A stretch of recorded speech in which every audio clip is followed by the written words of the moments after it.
Welcome to this week's Kids Connection. I'm your host, Christopher James, and this week we explore the great outdoors in the Branson area.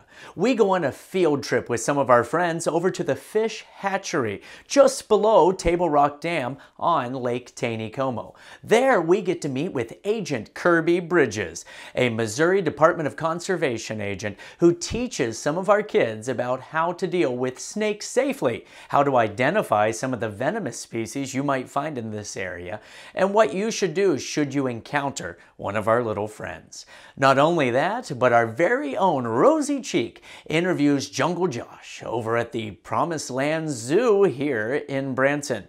I also give you some tips on dealing with some little pests that you might find around the backyard, I know we do, and how to deal with seasonal allergies. All this week on Kids Connection.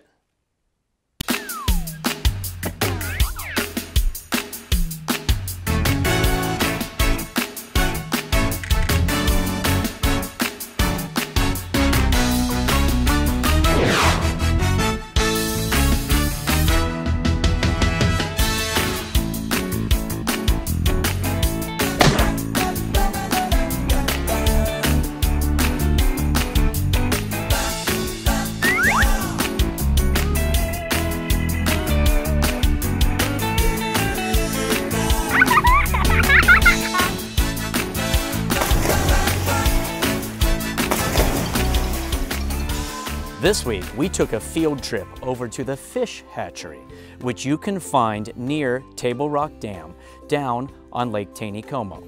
We brought a fun group of kids over to explore and look at the wildlife. Of course, the hatchery is best known for their breeding programs for the fish that you can find in Lake Taneycomo. Not only can you witness the amazing program that they have, you can also take time to feed the fish and explore with your family. We also found out that you can learn about every type of wildlife you can find in the Branson area, whether it be turtles or snakes or even insects. We were joined by Kearby Bridges, an agent for the Missouri Department of Conservation. My name is Kearby and I'm a conservation agent. Do you guys know what conservation agents are? Yeah. Yeah? What's a conservation agent? It's an agent that looks around for stuff. That is true. I look around for stuff all the time. What I do is I make sure that people who are hunting and fishing are doing it safely and correctly and that they have their fishing license. So you guys want to talk about snakes today? Yeah. Yeah, snakes are really cool, huh? Snakes. Okay, well I've got something really awesome to show you. And if you got to be really quiet though because she's really shy. How many of you guys have seen snakes in the wild before? You have? Have you seen them in your backyards? No. Yeah? No. What did your parents do when they saw a snake? Is that a venomous snake? Killed it. They killed it? Really Well, in Missouri, it's actually illegal to kill snakes unless you're frightened for your life or the life of your children, so I imagine that was okay. This snake is called an albino prairie king snake. Do you know? Yes, I'm going to let you guys touch in a second. And that should be a queen snake. What this snake is normally supposed to look like is this snake up here.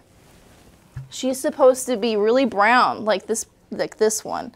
These snakes don't really survive in the wild because they don't have good camouflage. Do you guys know what camouflage is? Yeah. Yes. When snakes are born in the wild, they have really great camouflage, and that keeps them hidden. See, the copperhead, he looks like the leaves on the ground, doesn't he? Well, these guys are supposed to look like leaves on the ground too. And normally, albino snakes don't survive in the wild because hawks and bobcats and other things like to eat snakes. So she's protected here at the hatchery. We keep her here and that's how she's survived for so long. That's good. Okay, see her tongue sticking out like that? Yeah, that's how she smells. Exactly, that is how snakes smell. They have little nostrils and you can see, I'm going to show you guys. See their nostrils right there? See, she's smelling you guys. She's smelling you guys, seeing what's going on. Cool, huh? Yeah. We have over 40 species of snakes in Missouri. That's quite a bit, huh? And 5 of those species are venomous snakes. And venomous means that they have fangs in their mouth and that they can bite, and when they bite, they deliver venom, and it's a poison.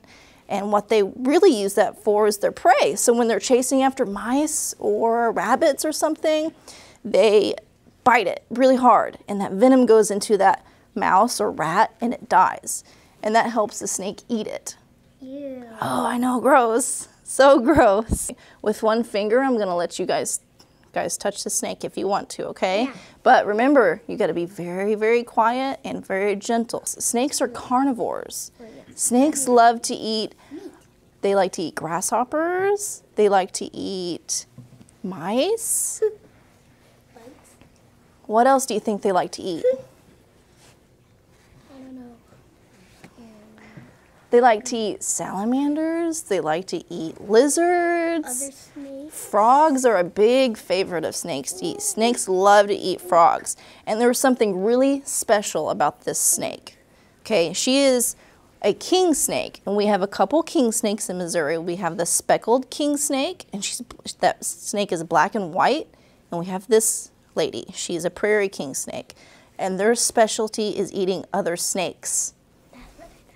Cannibals. They eat other snakes, but what they really love to eat are venomous snakes. So all the venomous snakes that are out in Missouri, these guys love to eat them because they're immune to their venom. It doesn't hurt them. That's cool, huh?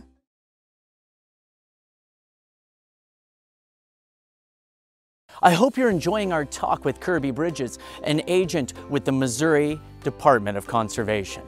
She's back with a few more tips on how to identify some of the snakes and other wildlife you might see in your own backyard. Do you want to let her slither in the floor? Yeah. You want to see what it looks like? Yeah. Do you know how snakes move along the ground? I know. There's nails. They have all muscles that move all along their body. Okay. So we're gonna let her, but you guys gotta stay in your seat, okay? Stay in her seat. What she really likes is the warmth of my hand because snakes are cold-blooded. They're not warm like other animals. So they have to get their warmth from the sun, and she really loves how warm my hand is. So she may not want to come off of my hand here. Okay, see her tasting the air? She's trying to figure out what is going on here. Yeah. Man, that's a long snake. Very fascinating. And long. Okay, so we talked about the snake's tongue. Do you know what happens when snakes grow big? What? They turn into chrysalids. No. Well, that's a good guess. Caterpillars will turn into a chrysalis, but snakes, when they get bigger, they have to shed their skin. Yeah, really cool, huh? We touched it. Yeah, you touched a shed earlier. So what they do is when they get too big, their skin starts to dry out and get real flaky. And so they have to rub their head against something or like a rock or a log, and they break that skin open, and they just kind of crawl out of their old skin, and they have really beautiful new skin. So that's what happens when they get big. When are you guys going to shed your skin? Never. What? You guys don't have to shed your skin when you grow up? No. What? It just keeps growing. Say goodbye. Bye. Bye. Okay, this is also a prairie king snake, but this is what they look like normally. See, being an albino snake, that's actually a genetic defect, and they're not supposed to be that way. Okay, so this guy also likes to eat venomous snakes. He'll eat rattlesnakes, copperheads, cottonmouths, because he's immune to the venom of those snakes. Like those snakes. We have 5 venomous snakes in Missouri. 3 of them are rattlesnakes. You guys know what rattlesnakes are? Yeah. They rattle around, and I know how they move. They rattle their tail. They've got rattles on their tail. So we got 5 venomous snakes, and 3 of them are rattlesnakes. Those 3 are the pygmy rattlesnake, the timber rattlesnake, and the Massasauga rattlesnake. And then we have the copperhead and the cottonmouth. Do you guys know what to do if you see a snake outside? Yeah. Go get your dad. That's right. You gotta go get an adult. Okay. Yeah. Do you want to touch it? No. No. Do you want to stomp on it? No. No. But do we want to look at it? Yeah. Sure. Go get your parent and you can look at the snake from far away because that snake is really, really scared of you guys. See how much bigger we are than the snake? Yeah. Yeah. They're really, really scared of us in the wild. These snakes aren't scared because they know us. But snakes in the wild, they are super, super scared of us. Gosh. And even the venomous snakes, they were super scared. And that's why venomous snakes bite. It's because they're scared. So if we make sure that we give them their distance, then they'll be okay. And we let them just go on their way and be snakes. Do you guys know why snakes are really important? Yeah. Snakes are really important to our environment because not only are they prey animals, which means lots of animals like to eat snakes, foxes like to eat snakes, and bobcats like to eat snakes, but snakes eat rats and mice. So if we didn't have snakes, we'd have so many rats and mice we wouldn't know what to do with them. Looks like a Good job. tiny Good face. job. Looks like So what does he feel like? yes. Really smooth, huh? Yeah.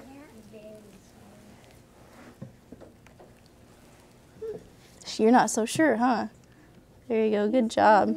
But snakes have a very low metabolism, so they don't have to eat very much. Little tiny snakes may only have to eat for a week. Big snakes may only have to eat once a month. Okay, we have one snake in Missouri that can kill a person in one bite. Just one. A full-grown man. If the snake bit him, it'd be very dangerous. And that's called the timber rattlesnake. We've got two of them right here. See this guy? Yeah. So venomous snakes are all pit vipers, remember? Yeah. So they have a head that's shaped like this. So if we see a snake with a head that is shaped like a diamond, Stay away. stay away. So we have also some non-venomous snakes that have heads shaped like that, but we got to be really careful about it.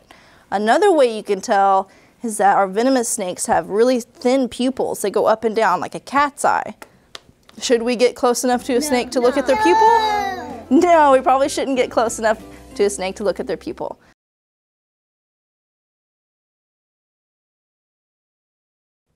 Here's a healthy tip for you and your family to enjoy the great weather here in the Branson area. A lot of us suffer from allergies during this time of the year, and I have the perfect solution that'll cost you around $20. All you need are three things. You need a box fan, and you can buy these almost anywhere. Almost everyone has them. You need a bungee cord, that's right. And number three, you need a furnace filter. And I'm talking about one of the good filters that helps with allergies. And you can get these at any of the local stores. All you have to do is take your fan. You simply take the fan, you take the filter, you place the filter on the back of the fan. So the air is drawn through the filter and through the fan. There's a little arrow on the side of the filter that will tell you which way that goes. And you take the bungee cord and you secure the filter around the back of the fan. It's not that complicated. You just put it all the way around. Okay, that's all you have to do. And you have what is essentially a very, very powerful allergy filter. It works just like the ones that you would buy at the store and spend hundreds of dollars for, but this one costs you about $20. Now here's an important note. Always set the fan on a low setting. That's all you need. If you set it too high, it's just going to pull the dust right through, you see? You place that in any of the rooms in your house. Even when you're cleaning, it'll help you out. Place it in the room, place one or two of them throughout the house. We put them on timers so they run all day long and then shut off in the evening when we're home. But we place them on timers. You can put them in a room, and when you clean, when you dust, when you change the sheets, you'll see all of the dust, all of the pollen, everything that causes those allergies being sucked into the fan and disappearing. That's my little tip for you. $20 allergy filter that will work for your entire house. You may laugh, but it works, trust me. We've done this for years. We've shared it with hundreds of people, and we get letters from all around the country thanking us for sharing this little healthy tip. So please enjoy. Keep the kids healthy. This is Christopher James with another family and kids healthy tip. Copperheads are the most common venomous snake that we have in Missouri. So when you guys are outside playing this summer, playing around the rocks and stuff, always keep an eye out for copperheads because they have one of the best camouflages of all of our snakes. So what do we got to remember about snakes? Are all snakes bad or all snakes good? No. No. Are any of our snakes bad? Yes. Yes. Yes. Yes. Are they? Yes. Yes. Remember when I said all of our snakes are really important? Yeah. Never mind. All of our snakes, even the venomous ones, are really important. Okay, so they help control the rodent population, and even venomous snakes help in cancer research. So they can help humans in all sorts of different ways. So we really want to preserve our snakes and not kill them unless it's absolutely necessary. So no snake is bad, all snakes are good. But there are some snakes that we need to be extra careful around. And which snake likes to eat other snakes? The king snake. Yeah. That's why we call him the king snake, because he can eat all the other snakes. Thanks, guys. I appreciate it. You guys were super cool. Thanks for hanging out. High five. Ooh. Here's a little tip to help you and your family get rid of annoying little wasp that you find around your backyard. We've tried everything. We've tried the traps, we've tried sprays, we have tried every method you can think of, and we came across this one that seems to work for some strange reason. For years we've fought against wasps in our screened-in porches. And then someone suggested this at the beginning of last year, and it worked all year long. A brown paper bag. That's all you need. An old grocery bag. What you do is you take this and you hang it up outside. We open it up, we hang it up outside somewhere in the backyard, near our porches or near an area where our family sits. And for some reason, this keeps wasps away. My theory is that the brown paper makes them think it's a bigger wasp nest and they don't want anything to do with it. Give it a shot. What do you have to lose? Just get a brown paper bag, hang it up in your backyard, and trust me, we've had zero problems with wasps in over a year after doing this. No chemicals, no poisons around the house. Give it a try.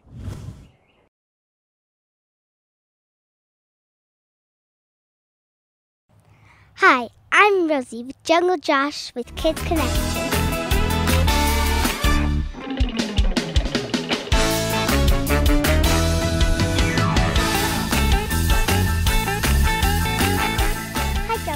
What's the best part about working at Promised Land Zoo? Well, the best part, of course, is always playing with the animals, but it's also great being able to see our guests' faces, and especially the little kids and stuff when they get to touch and learn and be this close to exotic animals. Yeah, it's good.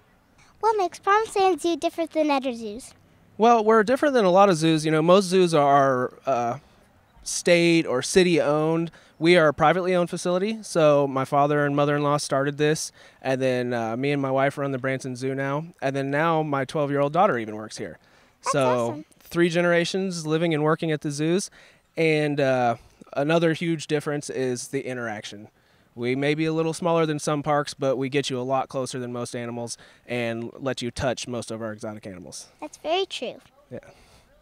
If you could trade places with one animal, what animal would you want to be? Oh, that would definitely be a sloth. I would be a sloth because they sleep about 20 hours a day, and they're the slowest mammal in the world. I love sleeping. Yeah, lots of naps. It would be great. Yeah, that's great. And I've known some scriptures in front of like the animals and stuff. Could you tell me more about them? Yeah, we put up scripture throughout the park. So, I mean, we're a family. We are Christians. We're believers, but we know that non-believers want to come to the zoo too. So we wanted to find a way to witness to people and plant that seed without being invasive and pushing it on anybody. You can't really force anybody to be saved or be a Christian, so we just put it there, and if they want to read it, they can. And that's good. Yeah. How do you keep your animals happy? Oh, we keep them happy with interaction. You know, they love human interaction, and we keep several animals of the same species together so they can socialize with each other. So they get animal interaction, human interaction, and then we also have a pretty good enrichment program. So we've been doing that for since we've opened. We developed a really good enrichment program. So we have 7 tubs in the nutrition building full of toys, and so every day they get a new toy. So it's always new. Could you tell me more about your bottle feedings? Yeah, right now we do 3 bottle feedings a day. We do 10, 2, and 6.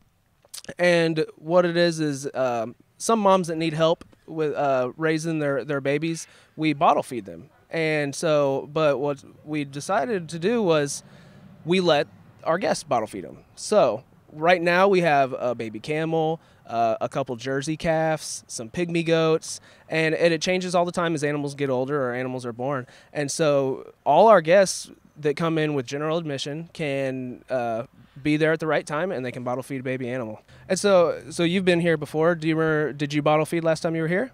I bottle feed a baby kangaroo. Oh, yeah. From time to time, we have a baby kangaroo that you can bottle feed. And right now, we don't have one on a bottle, but we have Miracle, and she's doing VIP encounters. We've kind of changed our admission.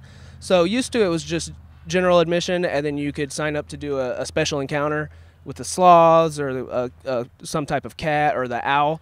Well, now we do general admission. VIP admission gets a guided educational tour around the park, where you also get to pet the zebras and feed the lemurs. We'd never done that until now. And then you also get a special encounter where you can hold a baby kangaroo or hold a snake. We have several animals, coatimundis, things like that.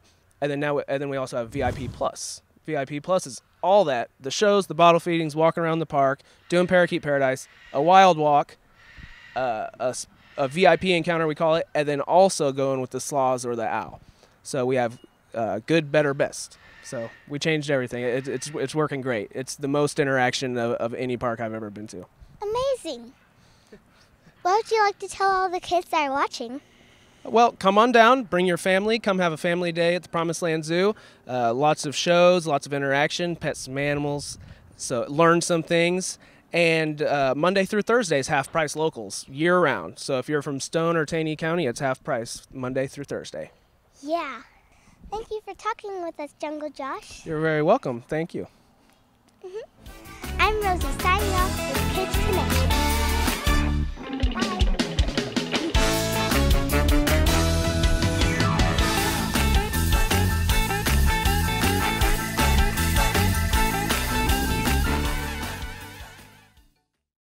I hope you learned as much as I did about the snakes in the Branson area. Remember, should you see one, always get an adult to help you. Never tease the snake. There's no such thing as a bad snake, but there is such thing as a scared snake. So join us again next time here on Kids Connection. A big thank you to Jungle Josh over at the Promised Land Zoo and all of our friends down at the Fish Hatchery here in Branson. We're going to put some links on the screen right now so that you and your family can get out, learn more about the wildlife we have in the area, and have a great afternoon exploring Branson. My name's Christopher James. Thanks for watching. See you next time.